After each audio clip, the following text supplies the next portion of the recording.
So this is a topic that I've wanted to talk about for ages, but I've also really avoided talking about it because I think there's so much stigma and shame attached to looking for work, which I really don't know why, because we all need to look for jobs and apply for jobs in order to get jobs, but I just feel like I'm shy putting it on the internet because I'll think like everyone will think that I'm unhireable and it will look bad. But like I didn't really question or get fazed by the fact that I posted in depth about my drama school rejections, the first year I applied especially, on the internet. And I know that sharing about that honestly helped a lot of people. That seems like showing off, but like lots of people got in touch to say that they felt the same way. And I think it's important to be honest, because often we like sugarcoat our experiences. I think talking honestly about the situations is helpful because like it's widely considered by the news to be one of the hardest times in a long time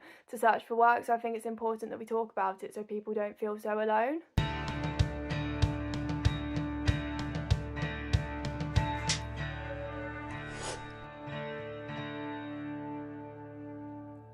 So I've talked about this topic actually with loads of different people from my general life, and I think I've found that there are loads of different reasons why people might be out of work, whether their companies let a lot of people go, lots of redundancies, or people who have had young children and who have taken time out and a career break, women trying to find their way back into employment, or like having problems at a job and needing to leave and then looking for something else. Like careers are so fluid, and at any kind of point in time you might find yourself, anyone might find themselves looking for new work. So I think it's so fluid. Like you might look at people and think, oh, they've got a job now, but they might be looking for work in the future.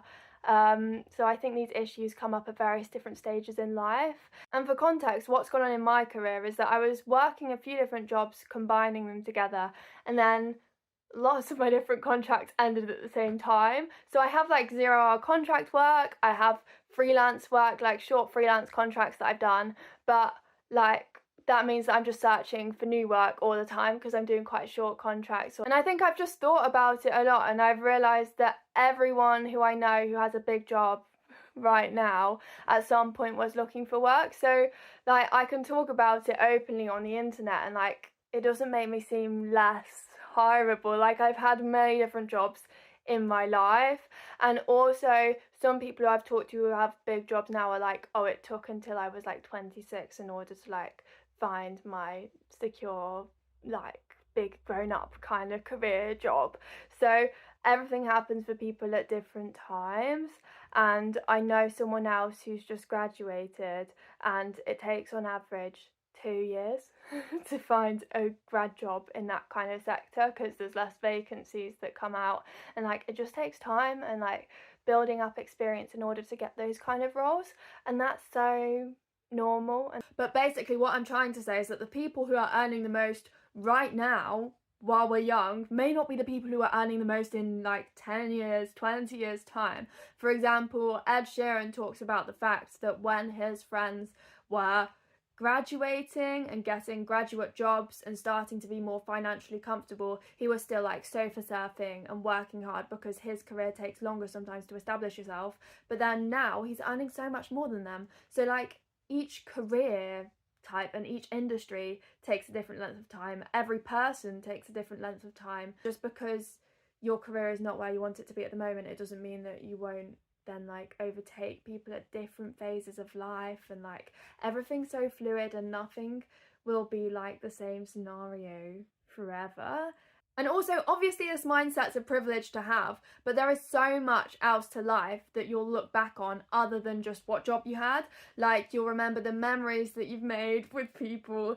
But, like, it sounds silly, I feel like, as I say it, but it's so true. Like, you'll remember the experiences that you have in life and the times that you spend and the people that you have. Like, life's measured in so many different factors, not just career. So basically, obviously money is important and essential in life, but there are other things that you can find gratitude in for the phase of life that you're in. But I think I'm trying to remind myself always that like I'm very lucky and I'm in a very privileged position that I have family that I can live with and I am living with at the moment, and like I have support around me, I have family, I have friends, and I'm okay, and I'm very lucky to be in that position. And I think that's something that can help me keep things in perspective, because otherwise you can really spiral about the job application process when that's what you're doing a lot of. It's actually like lots of people have jobs and then they don't have the life balance of like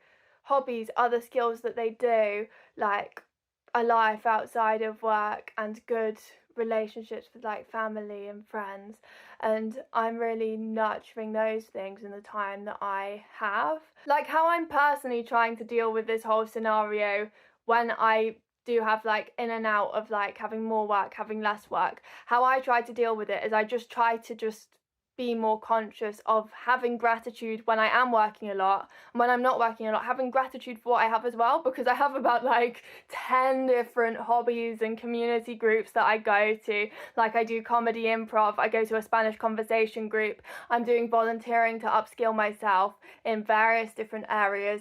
I also do dance, singing, and I have such a community of people around me. I have such beautiful friendships, and that's something that once like I am working more, I have that kind of support around me and that kind of foundation that makes having a job not take over your life, because I have another life outside of that, because any kind of job could be taken away from you at any kind of point.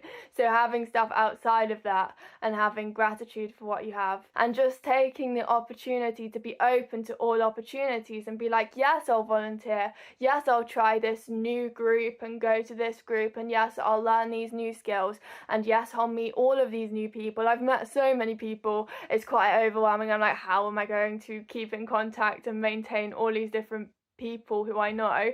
But that's what's exciting. Like that's how you learn about the world, and you learn about what you want to do, and you learn about yourself in these different scenarios. And like building new skills is always useful and makes you more hireable. And being able to learn also from the job application processes is really important, and managing your expectations, because like I've applied for jobs and there's been over 140 people applying, and then like 12 are interviewed and I'm one of the people that gets interviewed, or like I've been in the top 10% quite a lot. So just like giving yourself credit as well and not being too harsh on yourself, because I think you can be like, well, I didn't get that one, but yeah, but you're in the top 10%. Like you need to give yourself a break sometimes. I think we're all so harsh on ourselves, and I think taking gratitude for experiences and reflecting on what you've learned and getting to meet people, like it might not be this job but it might be the next job, so just making sure that you conduct yourself in a manner where they might be like, oh, not this time but next time,